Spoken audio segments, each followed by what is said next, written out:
Hello there. This is my 17th lecture on transistor design and applications. And the topic of today is the early effect by experiment.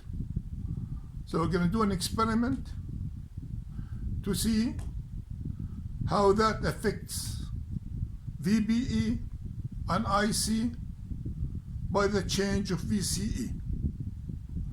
And for those who don't know what the early effect is, it's the change of VCE affecting VBE, which would in turn affect IC. We have a simple circuit in here. That's what we are going to use. It's centered around a small signal transistor like the 2N222, okay? And we have hundreds or thousands similar to that transistor that can be used. We got a voltage divider in here made by the 10K and the 1K. We have an RE of 1K and we have an RC of 10K. And it's all operated by a 22 VDC power supply. Okay? And let's start with case 1. Case 1 is when the switch is open, like it is right now. Okay? And what do we have?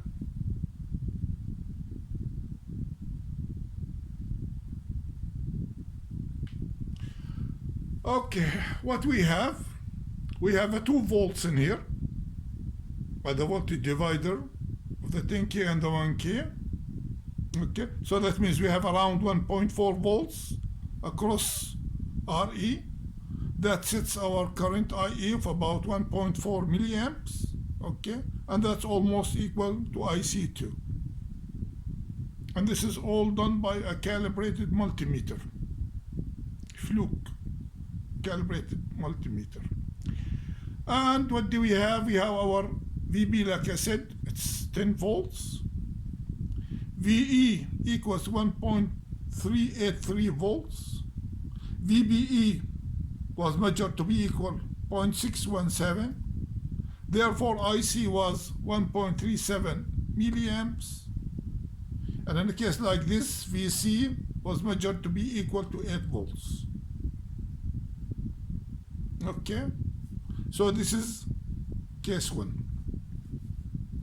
Now case 2, when we increase that VCE,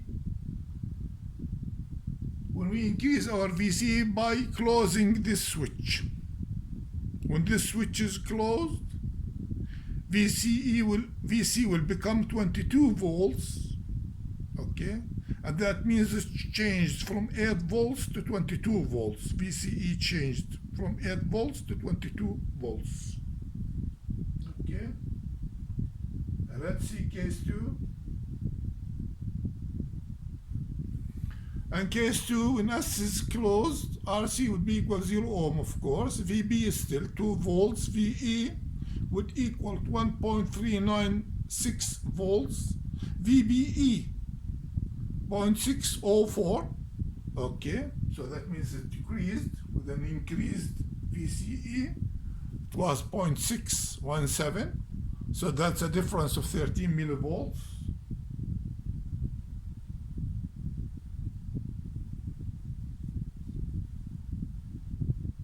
Okay. IC, it's about the same, 1.38 from 1.37 milliamps. And VC, of course, it's 22 volts. Okay. And in this case, IC has not changed because of RE. The presence of IE would decrease that early effect. We talked about that in many lectures before. So in order to get rid of that early effect, I don't want to deviate from the lecture right now, but it's the idea that throwing an RE in there, okay, would eliminate that early effect. That's one thing. A second thing, sometimes is just to put another transistor to drive the load where VCE would not change. We'll talk about that later in the lecture. Okay, so now, if it happens to be if VBE was fixed, and that was fixed by another VBE of another transistor, like current mirrors or whatever, or by a resistor, okay, or even by a battery or a power supply, whatever. So if VBE was fixed, okay, then IC would increase by about 40%. And this is the equation for it, okay, where this is the new IC1, it would be equal to 1.4 of that IC2, and the equations IC1 equal IC2, the raised to the power 13 millivolts, which is the difference, delta VBE, divided by 25 millivolts, which is the thermal voltage of KT or KT over Q, okay? So the total of that, you are talking about a 40% increase in case of that VBE was fixed. In case it was fixed to what? In case it was fixed to the 0.617. So fixing VBE to 0.617, okay, and increasing that VCE from 8 volts to 22 volts would increase IC by about 40%, okay? And if it increased by, let's say, 18 millivolts, that means IC would double. And we see this relationship, as a matter of fact, in this small graph in here too, where VBE is fixed, let's say 2.617, okay? And you see in here, as you increase VCE, you are also increasing IC, okay? Let's see how this is done. Also by calculations. This is by experiment. We'll see how this is done by calculations too. So delta VB in a case like this would be equal to 13 millivolts. As we increased our VCE, our VBE decreased by 13 millivolts. Now by calculations, delta VBE would be equal to minus 0.001 delta VCE. I'm multiplying that by delta VCE, which is 22 minus 8. It means you are talking about 14 volts, 14 volts. Multiplying 14 volts will get you something like about minus 14 millivolts. So VBE would decrease by about 14 millivolts. And like we said before, those 14 millivolts, very close to the 13 millivolts that we got it by experiment. This is by calculations, by experiment. And that would lead you to something like about 40% increase in IC if VBE was to be fixed. Okay. Now, what to do in a case like this? We discussed this in many lectures before. And like we said before, throwing RE in here would eliminate that early effect. And like we saw before, it's 1.37 milliamps changed to 1.38 milliamps, okay? So that's one case, just throwing an RE in there. Another thing, use something like the Wilson configuration, where you get, that's in current mirrors, where you got a transistor that copies the VBE of another transistor but does not drive the load. You have a third transistor to drive the load, okay? And that third transistor will be affected to the compliance range of the load, which varies between 0 and VCC. So the idea is that you have another transistor in there to deal with the load, okay?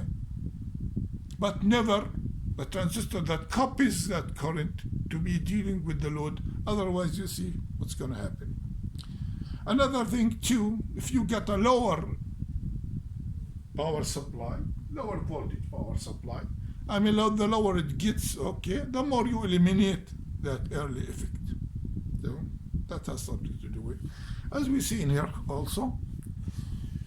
As we know, for a constant IC, if you got your IC as constant, this is similar to this circuit. In this circuit, so the IC is constant, 1.37 to 1.38, okay?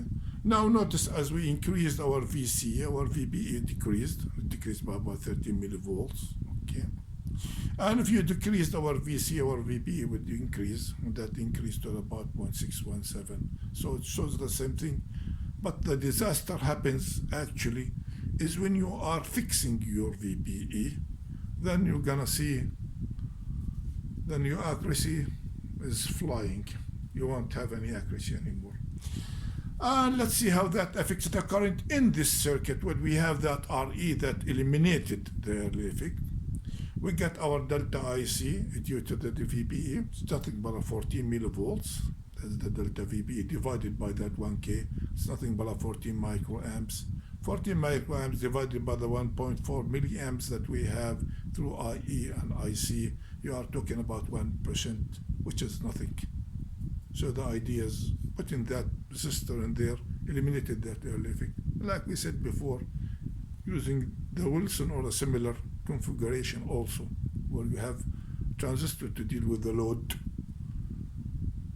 away from that one which covers that current. It's the same thing. It would eliminate the early effect too. Okay. I believe we don't have much to talk about now. That concludes today's lecture. I hope that was useful. Okay.